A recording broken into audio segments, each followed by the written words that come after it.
నమస్తే welcome to ఈ వార్తా న్యూస్. ఇప్పుడు హెడ్లైన్ చూద్దాం. బీఆర్ఎస్ ఎమ్మెల్సీల నిరసన నల్ల కండువాలతో మండలికి. పచ్చదనాన్ని కాపాడదాం, మొక్కలు నాటుదామని స్థానికులతో కలిసి స్థానిక కార్పొరేటర్ శ్రీవాణి. పార్టీ చేసుకుంటూ వ్యూహం రిలీజ్ డేట్ ని ప్రకటించిన రామ్ గోపాల్ వర్మ 3. గెటింగ్ బెటర్ అంటూ గాయంపై అప్డేట్ ఇచ్చిన జడేజా.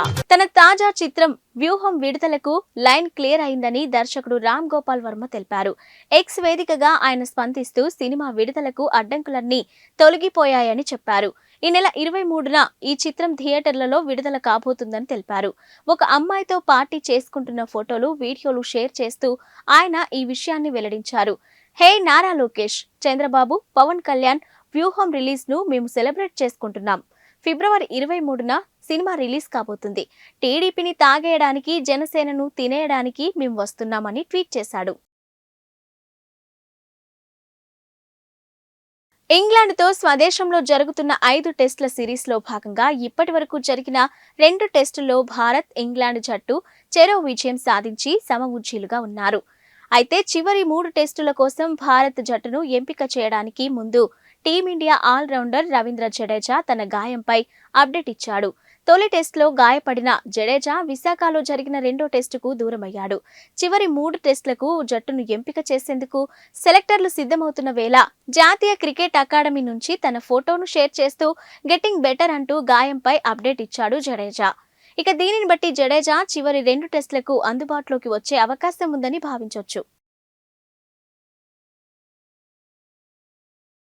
శాసన మండలిలో బీఆర్ఎస్ ఎమ్మెల్సీలు నల్ల కండువాలతో నిరసన తెలిపేందుకు రావడంతో పోలీసులు, మార్షల్స్ అడ్డుకోవడంతో తీవ్ర వాగ్వాదంకు దారితీసింది. నిరసన చేసే హక్కు తమకుందని పోలీసులతో ఎమ్మెల్సీలు వాదించారు. కండువాలను మండలిలోకి తీసుకురావద్దని పోలీసులు వారిని అడ్డుకునేందుకు ప్రయత్నం చేశారు.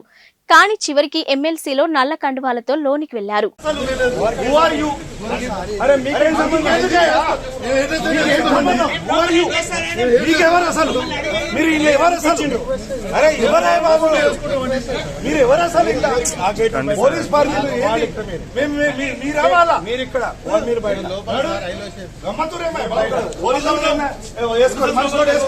చలో నల్ల కండువాలు వేసుకోరు.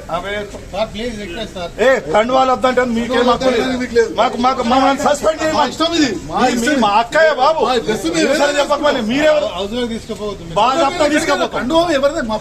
నాకు నచ్చలేదు. నేను షర్ట్ బ్లాక్ ఎవరే బాబు మేము ఇయ్యమే అరెస్ట్ చేస్తే సస్పెండ్ చేస్తే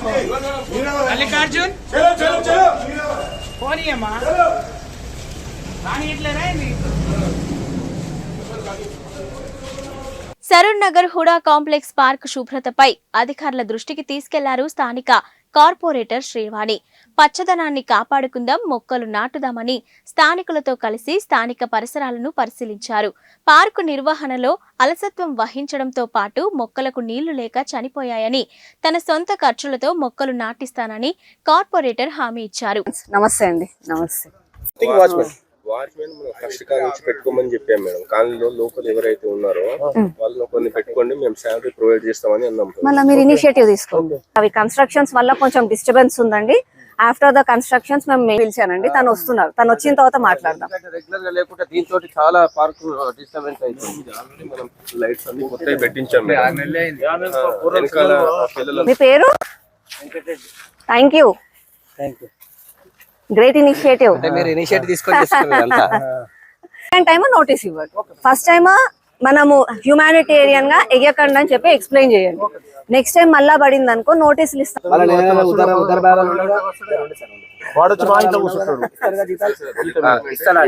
అంతే, అదే అదే అందుకే అడుగుతున్నాం. 11,000 రూపాయలైనా జీతం ఇస్తా అంటుండు. అలా నువ్వు మాటిస్తున్నావు కదా. 12 అన్నాడు.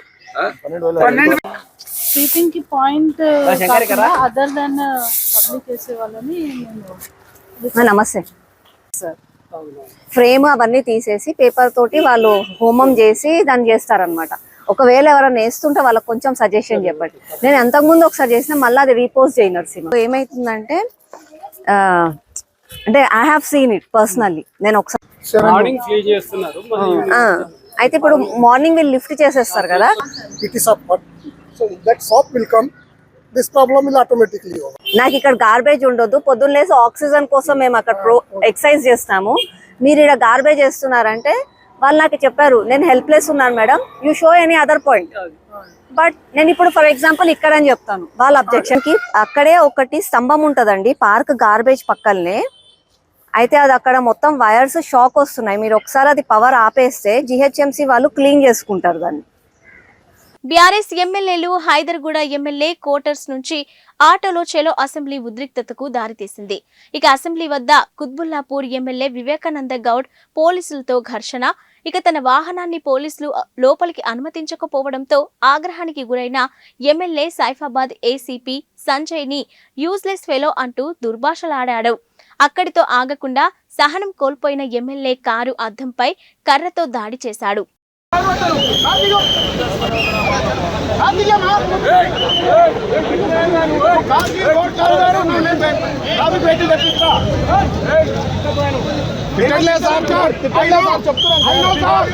నాకు తిట్టడం రాదు, నాకు తిట్టడం రాదు, నాకు తిట్టడం రాదు. Very properly. పెద్దపల్లి జిల్లా రామగుండం సింగరేణి సంస్థలో బొగ్గు వెలికితీతలో భాగంగా నిత్యం బ్లాస్టింగ్ జరుగుతూ ఉంటాయి. ఈ బ్లాస్టింగ్ అధిక మోతాదును పరిశీలించేందుకు డీజీఎంఎస్ డిప్యూటీ డైరెక్టర్ వెంకన్న బృందం ఈ రోజు పరిశీలించారు. ఈ రోజు ఓపెన్ కాస్ట్ ప్రాజెక్టు 5 సంబంధించిన బ్లాస్టింగ్ మోతాదును ప్రత్యేక మిషన్ ద్వారా తనిఖీ చేశారు. ఇక ప్రాజెక్టు సమీపంలోని గోదావరికని, విఠల్ నగర్ నివాస ప్రాంతాలలో నమోదు యంత్రాన్ని ఏర్పాటు చేసి బ్లాస్టింగ్ మోతాదును పరిశీలించారు. ఈ రోజు అధికారుల పర్యటన సందర్భంగా యాజమాన్యం బ్లాస్టింగ్ మోతాదును తగ్గించిందని కాలనీవాసులు ఆగ్రహం వ్యక్తం చేశారు. ఈ విషయంలో ఇటీవల ఫైట్ ఫర్ బెటర్ సొసైటీ అధ్యక్షుడు మద్దెల దినేష్ ఉన్నతాధికారులకు ఫిర్యాదు చేయడంతో ఈ రోజు పరిశీలించేందుకు వచ్చారు. నిత్యం బ్లాస్టింగ్ సౌండ్లతో తమ ఇల్లులు కంపించిపోతున్నాయని, కూలిపోతున్నాయని స్థానికులు అధికారుల దృష్టికి తీసుకెళ్లారు. భూగర్భ నీరు అడుగంటడంతో పాటు సౌండ్ పొల్యూషన్ అవుతుందని అంటున్నారు. ఓకే సార్, మనకి కాదు ఊసి ఫైల్ అది మీరు స్టార్ట్ చేయండి, బ్లాక్ చేయండి, బ్లాక్ చేయండి.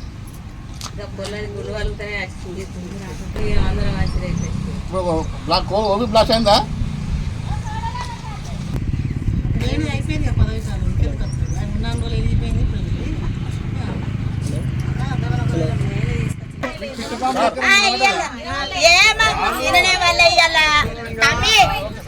సార్లు వస్తారా అని తెలిసే ఇలా తక్కువ ఇచ్చుంటామి, మాకెరికే సార్కి అర్థమైంది. మేము దుమ్ముకు దెబ్బలకు బతకలేకపోతాను. ఈ వారం రాదు, ఈ వారం రాదు, ఈ వారం రాదు. నేను హామీ ఇస్తాను కదా, ఈ వారం కూడా రాదు. నేను చెప్తాను ఈ వారం రా, ఇదే అధికారులను మేము చెప్పమని, అదే అధికారులను మేము ఎందుకు మీకు ఫిర్యాదు చేస్తాం సార్? ఈ బ్లాస్టింగ్ అయినా మా ఇల్లు ఎందుకు కూలుతాయి? దీనికి గిలాస పెన్ను కూడా కింద ఉద్యోగాలు మా ఇండ్లు కూలినాయి, వీధిన పడ్డం, ఉండడానికి ఏం లేదు. మా పరిస్థితి ఏందని మా గోడు వెళ్ళబోసిన నేషనల్ మెంబర్ రాములు సార్ అత్తే కూడా నేను కలిసిన. ఇప్పుడు అప్పుడు ఇచ్చిన మాట నిలబడి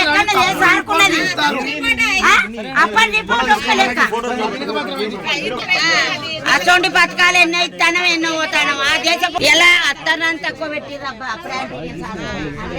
మాఘ అమావాస్య పర్వదిన సందర్భంగా వేకువజామున రాజన్న సిరిసిల్ల జిల్లా కోనరావుపేట మండలం మామిడిపల్లి శ్రీ లక్ష్మీ నరసింహస్వామి వారిని ప్రభుత్వ విప్ వేములవాడ శాసనసభ్యులు ఆది శ్రీనివాస్ దర్శించుకుని ప్రత్యేక పూజలు చేసి మొక్కులు చెల్లించుకున్నారు.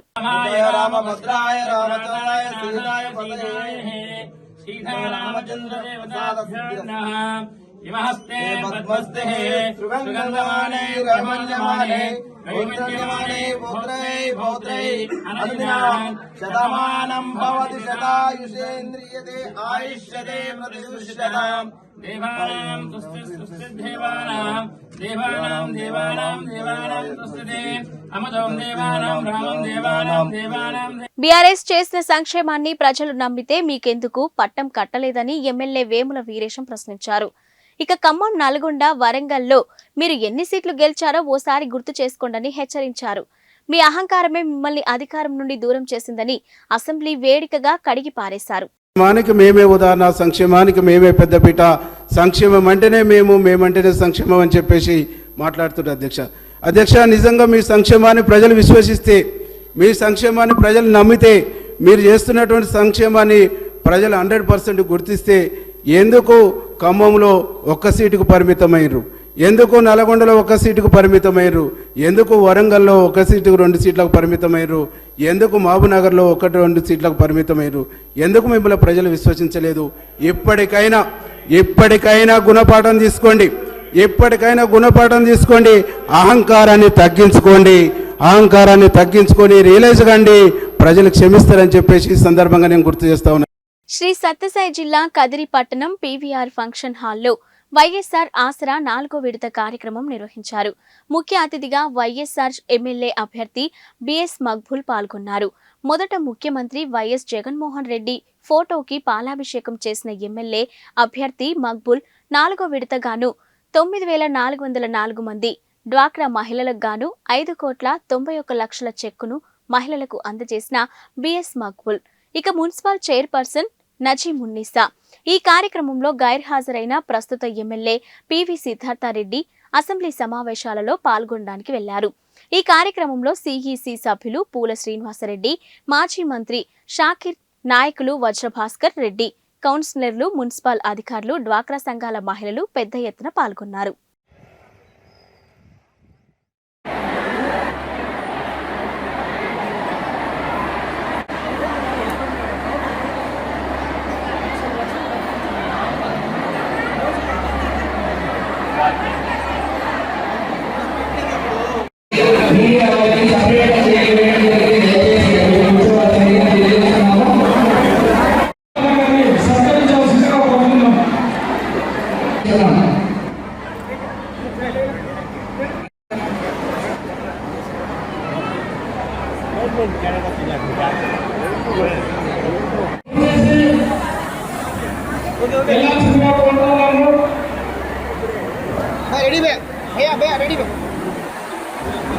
నాలుగవ విడత వైఎస్ఆర్ ఆసరా కార్యక్రమం జరిగింది. దానికి గాను దాదాపు 16,000 వైఎస్ఆర్ ఆసరా లబ్ధిదారులు ఇక్కడ రావడం జరిగింది. ఈ రాష్ట్రంలో ఈ వైఎస్ఆర్ ఆసరా పథకం ద్వారా 1,000 కోట్లు మన జగనన్న ఇవ్వడం జరిగింది. గత ప్రభుత్వాలు మా అక్క చెల్లెళ్లకు, మా అవ్వతాతలు కానీ ఈ రాష్ట్రంలో ప్రతి పౌరుడికి, ప్రతి అక్కకు, ప్రతి చెల్లెకు, ప్రతి పాపకు ధోకా చేసిందే తప్ప మేలు జరగడం అనేది వాళ్ళ హయాంలో జరగలేదు. మన జగనన్న హయాంలో, జగనన్న ప్రభుత్వంలో ఇలాంటివి ఎన్నో నవరత్నాలు తెచ్చి ప్రతి ఒక్కరి గురించి ఆలోచించి అన్న ప్రవేశపెట్టిన పథకాల ద్వారా అందరూ లబ్ధి పొందుతున్నారు. ఇది 4 విడతలో దాదాపు 6,400 కోట్లు ఇచ్చి ఆయన మేనిఫెస్టోలో ఏది 25,570 కోట్లు చెప్పినారో అంతా ఇవ్వడం జరిగింది. ఇలాంటి ముఖ్యమంత్రి ఈ దేశంలోనే ఎక్కడ లేరు, ఎక్కడ రాబోరు. కాబట్టి వచ్చే ఎన్నికల్లో మన అక్క చెల్లెలు కానీ ఈ రాష్ట్రంలో ఉండే ప్రతి ఓటరు, ప్రతి అక్క చెల్లె, ప్రతి అవ్వ తాత జగనన్నని మళ్ళీ గెలిపించుకుని ఆయన్ని ముఖ్యమంత్రి పీఠం మీద 2వసారి కూర్చోబెట్టాలని, ఫ్యాన్ గుర్తుకే ఓటు వేసి నన్ను అసెంబ్లీకి, మన శాంత అక్క గారికి పార్లమెంట్కి పంపాలని ప్రతి ఒక్కరికి నేను హృదయపూర్వకంగా కోరుకుంటున్నాను. శ్రీ సీతారామచంద్రస్వామి దేవాలయం సిద్దిపేట జిల్లా దుబ్బాక నియోజకవర్గం మిరుదొడ్డి మండల కేంద్రంలోని మిరుదొడ్డి అల్వాల వాగు గ్రామం మధ్యలో నుండి వాగు మధ్యలో వెలిసినటువంటి రాములవారి దేవస్థానానికి జిల్లాల నుంచి వివిధ గ్రామ ప్రజలకు దర్శనం ఇయ్యడానికి బయలుదేరిన శ్రీరామచంద్రస్వామి పల్లకి సేవకు బయలుదేరారు. ఇందులో భాగంగా మిరుదొడ్డి మండల కేంద్రంలోని శ్రీ సీతారామచంద్రస్వామి ఆలయ అర్చకులు శ్రీ పార్థసారథి అర్చకులు మాట్లాడుతూ, గతంలో లేనటువంటి ఈసారి తొలిసారిగా స్వామివారి పల్లకి సేవ ప్రజలకు, శ్రీ సీతారామచంద్రస్వామి ప్రజలకు దర్శనం ఇవ్వడం, ప్రజలకు ఆశీర్వాదం మరియు దర్శనం ఇవ్వడానికి బయలుదేరి వస్తున్నాడు. మాఘ అమావాస్య పురస్కరించుకొని చుట్టుముడుతో ప్రజలందరూ స్వామివారిని దర్శించుకొని అందరూ స్వామివారి కృపకు పాత్రులు కావాలని కోరుకున్నారు.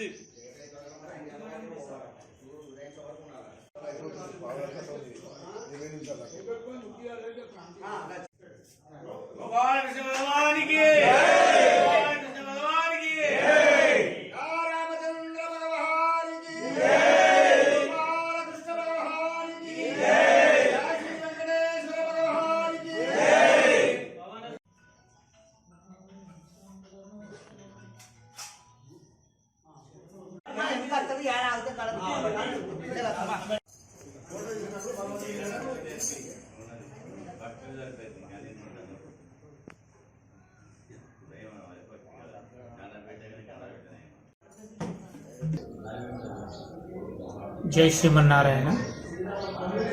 ఈరోజు మాఘ అమావాస్య సందర్భంగా మిడిదొడ్డి అల్వాల సరిహద్దుల్లో ఉండే వాగు జాతరలో ఈరోజు మాఘ అమావాస్య సందర్భంగా శ్రీ సీతారామచంద్ర స్వామి మిడిదొడ్డి మండల కేంద్రమైనటువంటి శ్రీ సీతారామచంద్ర స్వామి వారు అక్కడ ఆ జాతరలో వెంచేస్తున్నాడు కనుక భక్తులు అధిక సంఖ్యలో విచ్చేసి ఈ స్వామివారి సేవలో పాల్గొని దర్శనం చేసుకొని పునీతులు కావాలని కోరుతున్నాము. అదేవిధంగా ఈ శ్రీ మిడిదొడ్డి శ్రీ సీతారామచంద్ర స్వామి వారు పురాతన 800 సంవత్సరాల కళ్యాణ చాళుక్యుల నాటి సీతారామచంద్ర స్వామి వారు ఈసారి ప్రత్యేకంగా ఈ సంవత్సరం నుండి ప్రతి సంవత్సరం కూడా ఈ జాతరలో దర్శనం ఇవ్వనున్నాడు. కావున భక్తులు అధిక సంఖ్యలో ఈ జాతరలో వచ్చేసి దర్శనాలు చేసుకోవాలని కోరుచున్నాము. జై శ్రీ. ఏం చెప్పాలి? మిడిదొడ్డి ఈ శ్రీ సీతారామచంద్ర స్వామి దేవాలయంలో అనేక కార్యక్రమాలు కూడా జరుగుతుంటాయి. శ్రీరామనవమి, గోకులాష్టమి, గోదా కళ్యాణము, శ్రీరామనవమి అని ఇలా అనేక కార్యక్రమాలు కూడా ఈ మిడిదొడ్డి శ్రీ సీతారామచంద్ర స్వామి ఆలయంలో ప్రత్యేకంగా ఈ కార్యక్రమాలు జరుపుకుంటాం. అదేవిధంగా ఇది కళ్యాణ చాణక్యుల నాటి ఈ శ్రీ సీతారామచంద్ర స్వామి కోరిన కోరికలు నేర్చే ఈ శ్రీ సీతారామచంద్ర స్వామి కొన్ని సంవత్సరాలుగా ఇక్కడ శ్రీ మిడిదొడ్డి ఆలయంలో జరుగుతున్నాయి కార్యక్రమాలు. అందుగురించి ఈ కార్యక్రమంలో అందరూ స్వామివారిని దర్శించుకొని ధన్యులు కావాలని కోరుచున్నాము. రాజన్న సిరిసిల్ల జిల్లా ఎల్లారెడ్డిపేట మండల కేంద్రంలో ఫిబ్రవరి 11వ తేదీ నుండి చీటీ వాసుదేవరావు స్మారక ఫ్రెండ్లీ క్రికెట్ పోటీలు ప్రభుత్వ జూనియర్ కళాశాల క్రీడా మైదానంలో జెడ్పీటీసీ చీటీ లక్ష్మణరావు ఆధ్వర్యంలో నిర్వహించడం జరుగుతుందని సీనియర్ పాత్రికేయుడు మజీద్ భాయ్ తెలియజేశారు. ఈ పోటీలలో ప్రభుత్వ ఉద్యోగులు, ప్రజాప్రతినిధులు, పాత్రికేయులు, పోలీసులు అన్ని శాఖల ప్రభుత్వ ఉద్యోగులు ఆడడానికి అర్హులని తెలియజేశారు. 11వ తేదీ ఆదివారం ఉదయం 9 గంటలకు ప్రభుత్వ జూనియర్ కళాశాల క్రీడా మైదానంలో ఈ పోటీలు ప్రారంభమవుతాయని తెలియజేశారు. ఫ్రెండ్లీ క్రికెట్ పోటీలలో గెలుపొందిన మొదటి జట్టుకు 5,000 రూపాయల నగదుతో పాటు షీల్డ్, ఇక రెండవ జట్టుకు 3,000 రూపాయల నగదుతో పాటు షీల్డ్ అందజేయడం జరుగుతుందని తెలియజేశారు. తండ్రి గారైన వాసుదేవరావు గారి స్మారకార్థం క్రికెట్ పోటీలు నిర్వహించడం జరుగుతుంది. ఈ క్రికెట్ పోటీలను ప్రభుత్వ మరియు పాత్రికేయులు, ఉద్యోగులు, ప్రజాప్రతినిధులు, మాజీ తాజా ప్రజాప్రతినిధులు అందరూ ఆడడానికి దీనికి అర్హులు.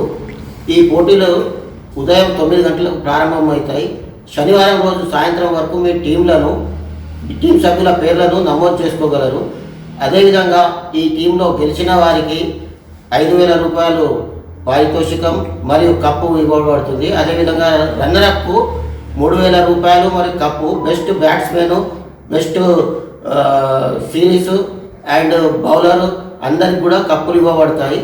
ఈ కార్యక్రమం ఎందుకు నిర్వహించడం జరుగుతుందంటే ప్రభుత్వ ఉద్యోగులు కానీ, ప్రజాప్రతినిధులు కానీ, లేకుంటే రిపోర్టర్సు, పోలీసులు అందరూ చాలా మానసిక ఒత్తిడికి లోనై ఉంటారు. ప్రతిరోజు నిత్యం పనులలో బిజీ ఉంటారు. కాబట్టి ఏదో ఒక ఫ్రెండ్లీ మ్యాచ్గా నిర్వహించడం వలన కొంచెం మానసిక ఉల్లాసం కలుగుతుందనే ఉద్దేశంతో ఈ కార్యక్రమాన్ని చేపట్టడం జరుగుతుంది. ఈ క్రికెట్ పోటీలలో అందరూ హాజరై తప్పకుండా తమ పేర్లను నమోదు చేసుకోండి. ఇప్పటి వరకు 4 టీంలు నమోదు అవ్వడం జరిగింది. ఈ 4 టీంలే కాకుండా ఇంకా చాలామంది రావడానికి పేర్లు ఇవ్వడానికి సిద్ధంగా ఉన్నారు. కాబట్టి ఎవరెవరైతే ఉన్నారో వాళ్ళు తొందరగా ఇస్తే శనివారం రోజు సాయంత్రం మనము డ్రా తీద్దాం. డ్రా తీసిన తర్వాత ఉదయం 9 గంటలకు ఆదివారం ప్రారంభం అవుతాయి. ఎక్కువ టీంలు వస్తే మాత్రం ఫైనల్ మరియు సెమీఫైనల్ నెక్స్ట్ హాలిడే రోజు నిర్వహించడం జరుగుతుంది. అందుగురించి మన జెడ్పీటీసీ గారు ఎంతో మంచి ఆలోచనతో మన ప్రభుత్వ ఉద్యోగుల కోసం, ప్రజాప్రతినిధుల కోసం, పాత్రికేయుల కోసం, అందరి కోసం ఈ నిర్ణయాన్ని తీసుకోవడం మనం అందరం అభినందించవలసిన అవసరం ఉంది. కాబట్టి ఈ కార్యక్రమాన్ని విజయవంతం చేద్దామని కోరుకుంటున్నాను. బాబు షూరిటీ భవిష్యత్కు గ్యారంటీ మండల టీడీపీ అధ్యక్షులు కత్తిరి శ్రీకాకుళం జిల్లా సారవకోట మండలం వైసీపీ పాలనలో అన్ని వర్గాల ప్రజలు తీవ్రంగా నష్టపోయారని, కొంతమంది వైకాపా నాయకులు తప్ప వైకాపా కార్యకర్తలు మరియు నాయకులు కూడా తీవ్ర అసంతృప్తితో రగిలిపోతున్నారని, రాబోయేది టీడీపీ జనసేన ప్రభుత్వమేనని సావరకోట మండల టీడీపీ అధ్యక్షుడు కత్తిరి వెంకటరమణ అన్నారు. నరసన్నపేట టీడీపీ ఇన్ఛార్జ్ మాజీ శాసనసభ్యులు శ్రీ బగ్గు రమణమూర్తి గారి ఆదేశాల మేరకు క్లస్టర్ 7 జమాచక్రం యూనిట్ పరిధిలోని కిడిమి పంచాయతీ కిడిమి సవరపేట గ్రామాల్లో బాబు షూరిటీ భవిష్యత్కు గ్యారంటీ చేపట్టారు. ఈ సందర్భంగా బాబు షూరిటీ భవిష్యత్కు గ్యారంటీ ద్వారా లబ్ధి పొందే సంక్షేమ కార్యక్రమాలను ప్రతి ఇంటికెళ్లి వివరించడం జరిగింది. నరసన్నపేట మాజీ శాసనసభ్యులు, ప్రస్తుతం తెలుగుదేశం పార్టీ ఇన్ఛార్జ్ శ్రీ బొగ్గు రమణమూర్తి గారి ఆదేశాల మేరకు ఈరోజు కిడిమి పంచాయతీలో కిడిమి మరియు సవరపేట గ్రామాల్లో బాబు షూరిటీ భవిష్యత్ గ్యారంటీ కార్యక్రమాన్ని స్థానిక నాయకుల ఆధ్వర్యంలో నిర్వహించడం జరిగింది. బోట్ యాప్ ద్వారా సంబంధిత కుటుంబాల యొక్క ఏ అర్హత ఉందో సంక్షేమ పథకాలకు ఆన్లైన్ చేయడం జరుగుతుంది. ఈరోజు బాబు షూరిటీ భవిష్యత్ గ్యారంటీలో ముఖ్యంగా సగభాగమైన ఆడవారిని ఉద్దేశించి 4 ముఖ్య కార్యక్రమాలు ఇందులో పొందుపరిచి ఉన్నాయి. 18 మహాలక్ష్మి 18 సంవత్సరాలు దాటిన ప్రతి మహిళకు నెలకి 1500 రూపాయలు ఇవ్వడం జరుగుతుంది. గతంలో పశువు కుంకుమ కింద ఇచ్చినారు కాబట్టి. అదేవిధంగా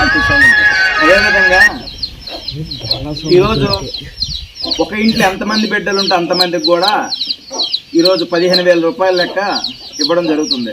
అదేవిధంగా ప్రతి కుటుంబానికి 3 గ్యాస్ సిలిండర్లు ఇవ్వడం జరుగుతుంది. మరియు శ్రీకాకుళం జిల్లాలో ఎక్కడికి ప్రయాణం చేసినా ఉచితంగా ప్రయాణ సౌకర్యం కల్పించబడుతుంది. అదేవిధంగా మహిళల తర్వాత యువత ముఖ్యము. యువతను ఉద్దేశించి యువగలం ద్వారా 20 లక్షల ఉద్యోగాలు ప్రభుత్వ ప్రైవేట్ రంగాల్లో క్రియేట్ చేయడం జరుగుతుంది. ఉద్యోగం వచ్చినంత వరకు 3,000 రూపాయలు ప్రతి నిరుద్యోగ వృత్తి ఇవ్వడం జరుగుతుంది. తదుపరి రైతులు, కౌలు రైతులకు కూడా, అంటే వేరే వాళ్ళ భూమి దున్నిన వ్యక్తికి, పొలం ఉన్న వ్యక్తికి కూడా 20,000 రూపాయలు ప్రతి కుటుంబానికి ఇవ్వడం జరుగుతుంది. అదేవిధంగా ప్రతి ఇంటికి నల్లా కనెక్షన్ ద్వారా మంచినీటి సౌకర్యం కూడా కల్పించడం జరుగుతుంది. అదేవిధంగా పూర్ టు రిచ్, అంటే పేదలను ధనవంతులు చేయడం. అంటే ధనవంతులు అంటే ఏంటంటే వాళ్ళ ఆదాయాన్ని పెంపొందించడం. ఎలా పెంపొందిస్తాము? వాళ్ళ ఇంట్లో చదువుకున్న నిరుద్యోగులు ఉంటే వాళ్ళకి ఉద్యోగం కల్పించడము, లేదా పొలాలు ఉంటే నీటి సౌకర్యం కల్పించడము, లేదా ఉపాధి కల్పించడము, లేదా సెల్ఫ్ ఎంప్లాయ్మెంట్ లోన్లు కల్పించడము, ఇలా చేయడం జరుగుతుంది. గతంలో బొగ్గు రమణమూర్తి నాయకత్వంలో కేవలము సీతంపేట ఏరియాలకు మాత్రమే 50 సంవత్సరాల పెన్షన్ పీటీటీ అంటారు అనమాట. కానీ ఇక్కడికి వచ్చినప్పటికీ అతని అసెంబ్లీలో దెబ్బలాడిన తర్వాత ప్రత్యేకమైన జీవో తెచ్చి మన సారాకోట మండలం తిరువూరు నియోజకవర్గ కేంద్రంగా విసన్నపేటలోని పీడీఎస్ బియ్యం రవాణా. ఒకవైపు తెలంగాణ, మరోవైపు ఏలూరు జిల్లాలలో నుండి నియోజకవర్గం కేంద్రంగా రేషన్ బియ్యం లోడ్లు జరుగుతున్నాయి. ఇక అధికారులు కొసరు దాడులు మాత్రమే చేస్తున్నారని, అసలు ఎంత వెళ్తుంది ప్రశ్నార్థకంగానే ఉంది. ఇక దళారులు తమ పరిధిలోని కొత్తవారు రాకుండా ఉండాలని కారణాలతో సమాచారం ఇచ్చి అధికారులు పట్టుకునే విధంగా చేస్తున్నారని ఆరోపణలు చేస్తున్నారు. ఇక ఉన్నతాధికారులైన అసలు విషయంపై ఆరా తీసి పేదలకు చెందిన రేషన్ బియ్యం పేదలకు అందే విధంగా చర్యలు చేపట్టాలని గ్రామస్తులు కోరుతున్నారు. విసన్నపేట మండల నర్సాపురం శివార్లోని ఎన్ఎస్పి కైనాల్ పై అక్రమంగా తరలిస్తున్న పీడీఎస్ బియ్యం 95 క్వింటాళ్లు పట్టుకున్న జిల్లా పౌర సరఫరాల అధికారులు.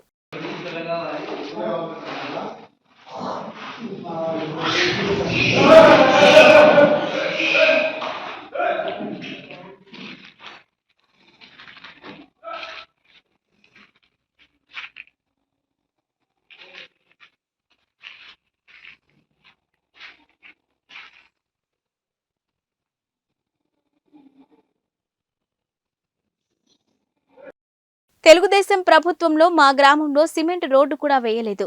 ఇక వైఎస్ఆర్ కాంగ్రెస్ పార్టీ హయాంలోనే గ్రామాలను అభివృద్ధి చేసుకున్నామని నర్సారావుపేట శాసనసభ్యులు డాక్టర్ గోపిరెడ్డి శ్రీనివాసరెడ్డి అన్నారు. బుచ్చిపాపనవారి పాలెం గ్రామ సచివాలయాన్ని ప్రారంభించిన ఎమ్మెల్యే డాక్టర్ గోపిరెడ్డి శ్రీనివాసరెడ్డి గ్రామంలో పలు అభివృద్ధి కార్యక్రమాలకు శ్రీకారం చుట్టారు. ఈ సందర్భంగా ఎమ్మెల్యే మాట్లాడుతూ గ్రామాన్ని అభివృద్ధి చేసుకుంటామని, జన్మభూమి రుణాన్ని తీర్చుకుంటామని అన్నారు. రొంపిచర్ల మండలంలోని 75 కోట్లతో కేంద్రీయ విద్యాలయాన్ని త్వరలో ప్రారంభిస్తున్నట్లు తెలిపారు. ఇక సంతగుడిపాడులో 10 కోట్లతో వెటర్నరీ పాలిటెక్నిక్ కాలేజీలు నిర్మిస్తున్నట్లు తెలిపారు. నియోజకవర్గాన్ని కోట్ల రూపాయలతో అభివృద్ధి చేస్తున్నామని, రానున్న ఎన్నికల్లో హ్యాట్రిక్ కొడతామని, అత్యధిక మెజారిటీతో గెలుస్తామని, నరసారావుపేట ఎమ్మెల్యే సీట్ను జగన్ కి గిఫ్ట్ గా ఇస్తామని అన్నారు. ఈరోజు బుచ్చిపాపనపాలెం గ్రామంలో గ్రామ సచివాలయం ప్రారంభించుకోవడం, అదేవిధంగా అనేక అభివృద్ధి కార్యక్రమాలు ఈరోజు ప్రారంభించుకోవడం జరుగుతా. ఏం చేశాం ఇవాళ? ఏమిటి ఈ మధ్య తెలుగుదేశం పార్టీ నాయకులు మాట్లాడుతూ ఉన్నాడు. చదలవాడ అరవింద్ బాబు, బుచ్చిపాపనపాలెంలో అభివృద్ధి అనేది జరగలేదు, బుచ్చిపాపనపాలెం గ్రామంలో అభివృద్ధి జరగలేదు, ఆయన ఏమీ చేయలేదని చెప్పి ఈ మధ్య మీడియాలో మాట్లాడుతూ ఉన్నాడు. అందుకే ఈరోజు ఒక్కసారి ఈ వేదిక మీద నుంచి మనం సమాధానం చెప్పాల్సిన అవసరం ఉంది ప్రతి ఒక్కరికి అని చెప్పి కూడా తెలియజేస్తూ, ఈ గ్రామంలో ఏం చేశామనేది కూడా ఒక్కసారి ఆలోచన చేయాలి ప్రతి ఒక్కరు. ముఖ్యంగా ఈరోజు సచివాలయ బిల్డింగ్ ఏర్పాటు చేసుకున్నాం సుమారు 43 లక్షల రూపాయల వ్యయంతో. ఈ స్థలం అంతా కూడా ఎరిగడ్డు వాములు, అదేవిధంగా కష్టాలు అన్నీ ఉంటే పెద్దలందరితో కూడా మాట్లాడించి మా గ్రామస్తులందరం కూడా ఒక అభిప్రాయం తీసుకొచ్చి దాదాపు ఎకరం స్థలాన్ని ఇక్కడంతా కూడా గవర్నమెంట్కి హ్యాండ్ ఓవర్ చేపించి ఇక్కడ మనం ఖచ్చితంగా సచివాలయ బిల్డింగు, రైతు భరోసా కేంద్రం, అదేవిధంగా ఇప్పుడు ధాన్యం నిల్వ చేసుకోవడానికి రైతులకి గోడౌన్ ఏర్పాటు చేశాం. దాదాపు 7,000 బస్తాలు పట్టే గోడౌన్. మా గ్రామం అంతా కూడా ముఖ్యంగా ధాన్యం పండించే గ్రామం. ఎక్కువగా ధాన్యం స్టోర్ చేసుకుని నిల్వ చేసుకోవడానికి ఎక్కడ కూడా స్థలం లేక ఎమ్మటే పొలం నుంచి పొలంలో అమ్మేసే కార్యక్రమం చేస్తూ ఉన్నారు. ఈరోజు అలాంటి కార్యక్రమం జరగకుండా ఈ గ్రామంలో ఖచ్చితంగా గోడౌన్ ఏర్పాటు చేపించి దాదాపు 40 లక్షల రూపాయలు ఎంతో గోడౌన్ ఏర్పాటు చేసే కార్యక్రమం చేశాం. సచివాలయం బిల్డింగ్ దాదాపు 43 లక్షలు, రైతు భరోసా కేంద్రం ఏర్పాటు చేశాం. విలేజ్ హెల్త్ క్లినిక్ ఊరు దగ్గరలో సెంటర్లో ఏర్పాటు చేయడం జరిగింది. దానికి సుమారు 21 లక్షల రూపాయలు ఎంతో మరి ఆరోగ్య కేంద్రం ఏర్పాటు చేయడం. అంతేకాదు ఈ గ్రామంలో మొట్టమొదటి సబ్ స్టేషన్ దాదాపు 2,20 లక్షల రూపాయలు ఎంతో ఈ గ్రామంలో సబ్ స్టేషన్ ఏర్పాటు చేపించాం. 11 kV సబ్ స్టేషన్. దానివల్ల 4 ఉద్యోగ అవకాశాలు కూడా, 4 కూడా ఈ గ్రామస్తులనే ఏర్పాటు చేపించి మన గ్రామంలో అందరం కూడా మనం మరి బాగుండాలని చెప్పి ఈరోజు ఎక్కడ కూడా విద్యుత్ వోల్టేజ్ సమస్య లేకుండా, ట్రాన్స్మిషన్ ప్రాబ్లం లేకుండా ఈరోజు మనం సబ్ స్టేషన్ ఏర్పాటు చేయించాం. అంతేకాదు ఇవి ఇప్పటివరకున్న బులెటిన్ అప్డేట్స్.